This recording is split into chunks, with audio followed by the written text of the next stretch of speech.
Hello and welcome to Transformation Now.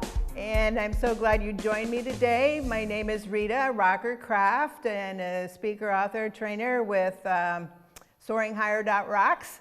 And today I'm going to be talking to you a lot about marketing yourself for success. And it's mostly on interviewing. However, as I've said in past programs, it's really important to me to be able to combine your personal life with your professional life.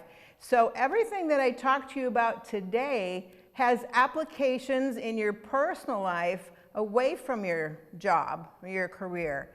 And I think that's very important, so I'll make comments about that as we go along. But it's really, really important that we always consider ourselves and not just the job job, but these interviewing techniques are also things that you will be able to use when you're talking to friends, family, maybe you want to join an organization or get involved in something else. And so these tips will be very helpful. So we're going to talk about dynamic presentation and interview skills, again, that you can use in your personal life as well. You know, what is the objective? Well, the objective is to show that you are the most skilled to solve the problems that maybe a company is having, the needs that the company is having, or maybe the problems and needs that could be in a personal life as well. And these are things that you can also coach other people on that are close to you. So you want to let people know, this is what I can do, this is how I can do it, to achieve the success that you're looking for in your organization. So developing self-esteem is very, very, very important.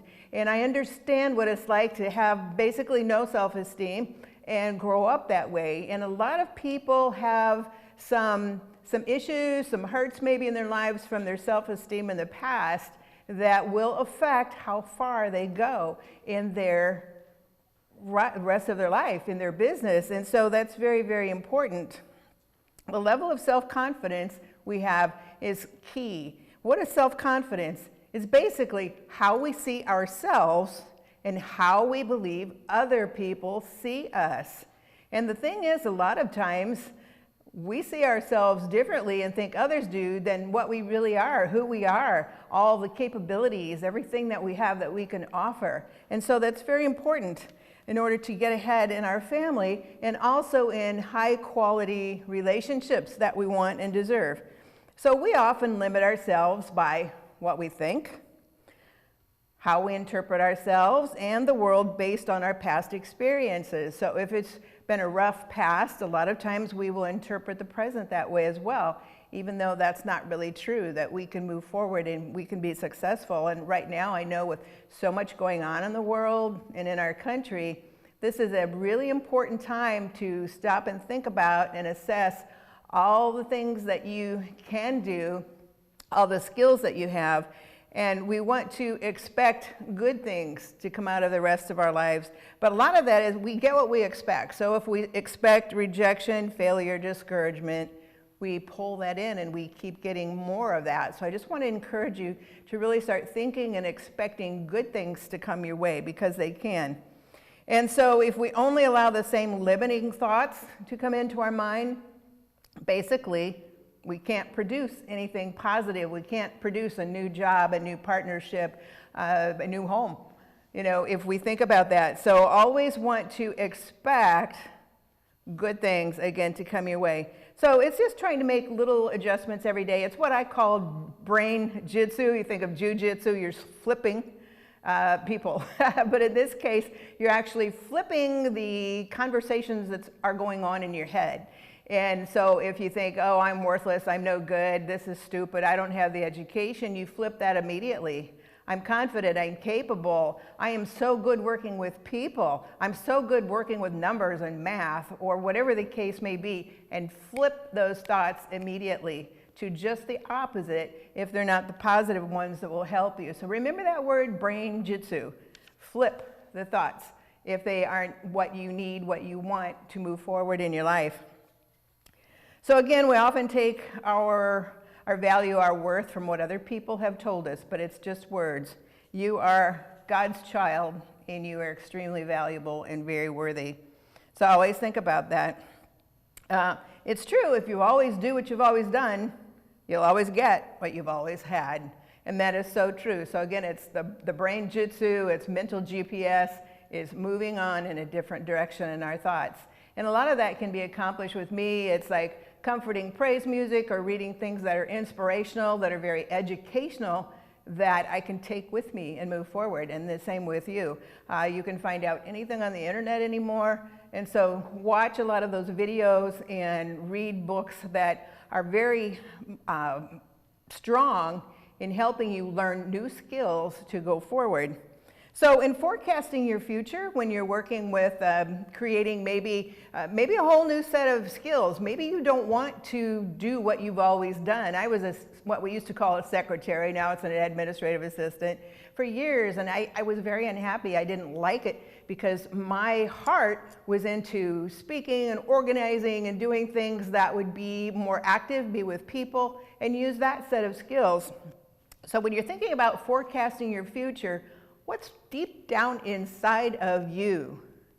And again, not only on jobs, but in your personal life as well. What's deep down inside of you? So evaluate your personal and professional life. What's most important to you? Are you doing it? What, are you doing those things using fabulous math skills or resolution skills or being very adventuresome and maybe want to be a first responder? What is important to you? Because a lot of times, I hear people say, well, Mom, Dad, my school counselor said I should do this. So you did that. And yet what you really wanted to do was something entirely different. I mean, I heard about an attorney who was very successful. He didn't like that. He never wanted to be that. That's what was expected of him. And so one day he said, I've had enough. I love working with my hands. I love creating things. And so he ended up moving to a really cool little mountain town, and he made like jewelry and leather goods. And was that compared to what he was doing as an attorney? Wow, what a difference. He was so happy. Why? Because he was doing what was actually inside of him, in his heart. And so think about that. What is really in your heart? What's important to you? Recognition, power, a large income, to have flexibility in your work, a benefits package, a location. Maybe you want to move somewhere else, but have been afraid to. And this is the time, as you're thinking about these things, check out the job market, check out the opportunities in another city, if that's where you'd really like to go, and start working on those kind of things. List and compare the important things that you currently have, whether it's money, whether it's a job you really like, whether you're in a culture in the company where you work that fits who you are. What is it that you like? And if a lot of these things aren't right, if they don't feel right to you, then start working towards making that list of what you can do, organizations you can join, things like that, classes that you can take that will actually start moving you towards what you want to be and where you want to be. There's something called golden handcuffs. And what that means is maybe you've worked at a company for a long time, and so you have a good salary now, and it's like, you know what, I hate this job. I don't even want to work this job. However, I'm kind of stuck because of my benefits package or this or that, whatever the case may be. But again, we want to break golden handcuffs and move forward to what we really, really want to do. And it is possible. Just think about that attorney who ended up living in a mountain town. That's what was possible. That's what he really wanted to do. I mean, I think of my son who's in federal law enforcement. Won't go into that, but I couldn't see him sitting at a desk doing accounting for anything. And so again, where's your heart? What would you like to do? Because you don't want to feel trapped with those golden handcuffs. And then start networking, getting online if you're a little bit shy. Start getting online, looking for social media organizations that are doing what you want to do. And start introducing yourself, adding comments, a lot of times even on Facebook, and I'm kind of moving to something called Parler and Rumble.com and a few other ones. But you can start adding comments to there and build up relationships, friendships that way. You know, when you're searching for something, think about how you can use your skills that you have now for another position. And something like that would be, okay, you're a barista, you've been a barista, you know, at a coffee shop, and you love working with people, but you just want to do more. Maybe you're an assistant manager, so again, you have excellent customer service skills, you know how to sell, you know how to organize, obviously, a place like that, you know how to handle conflict resolution, which will come up. So think of all of those skills. Start writing down, not just, oh, I serve coffee. Oh, no, no, no. You do way more than that. And so think of all the things that you actually do in a day, and that's quite a bit. You know, think about something like a custodian. You can't say, oh, I mop floors and I sweep and I dust. No, you do a lot more than that. You have great customer service usually. I mean, you know, you're talking to tons of people all day long. I've seen stories where beloved custodians got beautiful gifts from the kids because they just loved this person so much. He was so kind and so caring and would stop to talk to the kids. And you may be doing inventory and ordering products and even sometimes working with a little conflict resolution and things like that. So again, no matter what your position is, think about all the skills that you actually use every day. Not just mopping, not just cleaning, things like that. So that's very important. I remember working with a lady who has a master's actually in science, and she tests, I don't know if she's still doing this, but she was testing vitamins and doggy cat supplements and things like that for a veterinary company. But very bubbly, just adorable lady. But she sat there all day by herself and tested products. And so her dad, who's a doctor, asked me if I would work with her. And so I did, and I worked with her on all of her skills that she could market to another company, and her personality was just awesome. And so I thought, wow, this is really cool. So we decided that we would work up a resume for her that would reflect on all of her science ability, all of that, but get her out into maybe selling these products instead, or representing a veterinary company where she's out and about. And even if she didn't want to sell, because she was very quiet, very shy, she could still be providing services where she's getting out there and actually working with people and not be stuck in a little tiny room. But when I talked to her dad, I don't know, I think it was a couple of years later, and I ran into him, and he said, no, she was just a little too shy, so she was doing what she did not want to do, and that was sitting in a room all by herself. But when I talked to a farmer one time, he said, I'm tired of farming. The weather's been hard. I want to do something completely different. How in the world would I get a different kind of a job when I've been a farmer all my life? And so I said, well, let's talk about everything you do. He was very good with agronomy, you know, the study of the farming, the seeds, the ground, you know, the soil, everything. So we went over that. We went over the fact that he did inventory. He worked on the computer and kept lots of records, you know, in the computer software. He was able to sell, buy, all of those things. And so we worked up a very good resume for him using all those other skills. And so down the road, he ended up getting a job with an agricultural company using all those skills, but giving up the farm, so to speak, and doing what he loved, what he knew, but in a whole different industry where he had a good job, had benefits, etc. So again, we can always take all those things. If you sold lemonade when you were a kid and you did an awesome job selling lemonade when you were a kid, guess what? You probably have a lot of customer service, a lot of sales skills, a great personality for that kind of thing. Use those skills to go forward in something you would love to do. You'd probably be a great sales representative or somebody that provides great services to a company. So always think about those things. Write the definition of who you are in the workplace.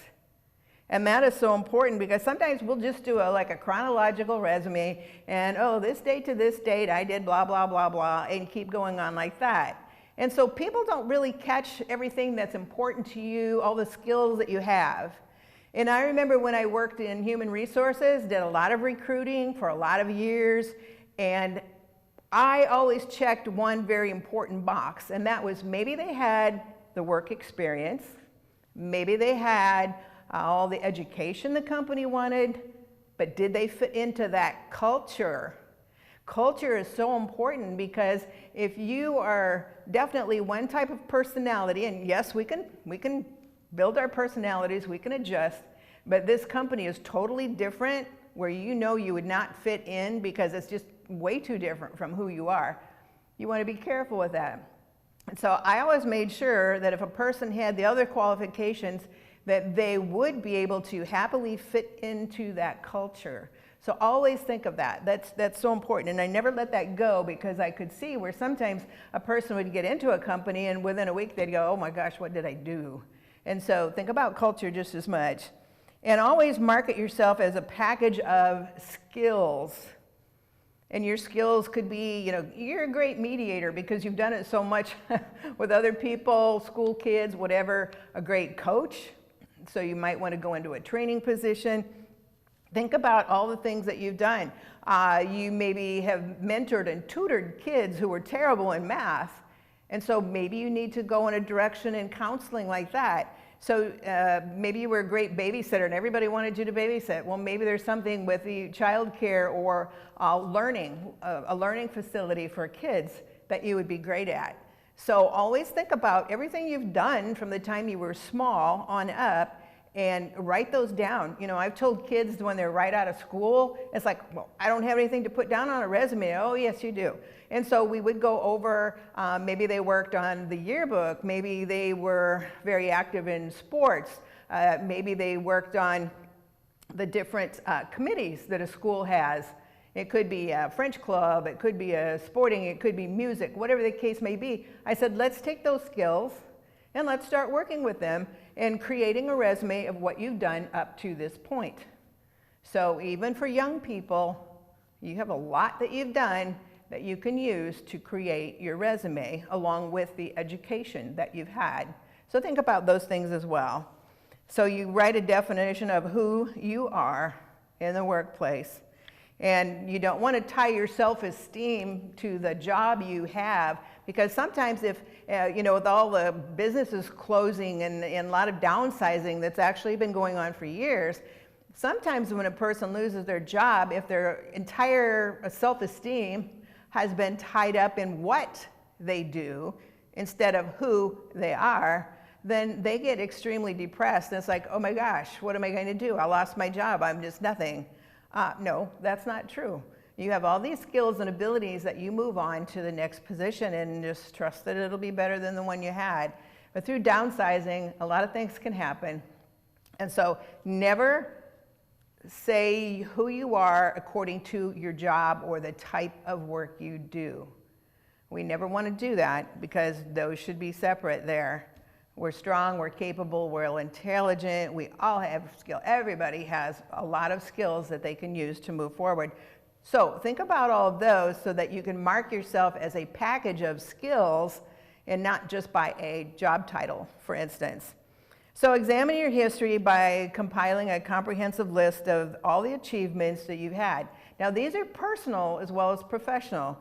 Again, I can't stress that enough because we can't leave who we are at home and go out to get this job. It's very, very important that your comprehensive list of achievements, awards that you've had, things that you've done from the time you were a child on up. You might have loved to sing and dance and always had people laughing or clapping because you did such a great job. Don't discount those either, because those can show that you are really someone who's very personable. You'd make a great sales rep, you'd make a great teacher or trainer or a musician. If your heart is really into music, go for it. And so always think about those things as well when you're marketing yourself as a package of skills. Okay, and so write a page describing those achievements. And it's good to use active words. I organized, and then say what it was you organized if it was an event or whatever. Organize, really active word. That puts a visual in people's heads about how good of organizational skills you need. And a lot of executives need that too, very much so. I negotiated. Maybe it was negotiating in kids' fights, it was negotiating who's on what team in school. Do you have good negotiating skills that are fair and you take both sides into consideration when you're trying to negotiate an issue or a salary, whatever the case may be? I led a group to do thus and so.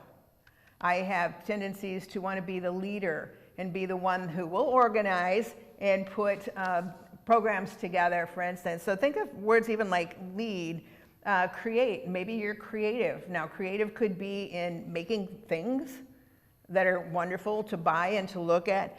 You could also be very good at creating like a marketing program or a public relations program or creating new looks for people. You know, think about all of those things and write those down. You may have had, you know, kids come over when you were younger and they all wanted you to fix their hair and put their makeup on for them. Those are skills that you can use later on. I taught modeling classes for years and just loved it. And so think about that as well. But these are clues to the skills that you have. So review your list and then look for recurring patterns. Oh, I did this over here. Well, again, I did this over here. Well, again, I did this over here, and tie those together. That's who probably you're really called to be, and a type of work that would be very good for you to do is because you keep seeing a recurring pattern of things that you really love to do. It could be sports, it could be medical, it could be science, it could be clothing and creativity. There's a lot that goes into that. And so then use that list and possibly, again, like I said, you might have been great at selling lemonade. You maybe were the most awesome person raffling tickets, selling cookies. Sometimes people think those don't matter, but those skills really do matter. And that shows that you're bold or you're organized or you have really good ability to come back and respond to people in a positive way because you're quick on your feet. You can think really quickly about how to answer their question or their thought, because it just pops in your head because you're very good at listening and you're very good at like problem resolution or creative ideas for this person. So think about all those things when you're doing that. Maybe again, you were good at daycare. Maybe you needed to do it for a while, but now you think, you know, I'd be great at having a facility where I can really help teach kids, love on the kids, show them their value and their worth while I'm teaching them their alphabet. So again, think of all of those things and then examine those skills and see what you can do. Take stock of specific skills that are most significant. Maybe you're very computer literate. You just love all the technical things. You like working on computers. A lot of those technical things in the background that a lot of people don't understand, you do, clicks right away. And I think more of the younger people are really good at that right now because they've grown up with all kinds of electronics and things like that. Are you very computer literate? Then you may want to get into working with software programs, creating and designing programs, games, etc. Can you use all kinds of services that are in social media, for instance? Then that might be steering you in that direction. It might not be oh, this is fun, let's do this, let's just see what people are doing. But you start thinking, wow, you know what, I really like this. I could do this. I could take some classes in technical areas and become a programmer, a writer, all of those positions. So think about something like that. Maybe things that you didn't think about actually were who you are inside. Written communications. Can you write clear, concise memos, sales reports, press releases, something like that? If you love doing that kind of thing, then maybe working in media, radio, newspaper, whatever, TV, online programs would be great for you. You might love to be an instructor, something like that, or a promoter of other people in a great marketing position because it just came natural to you when you were in school, for instance. And think about public and presentational speaking.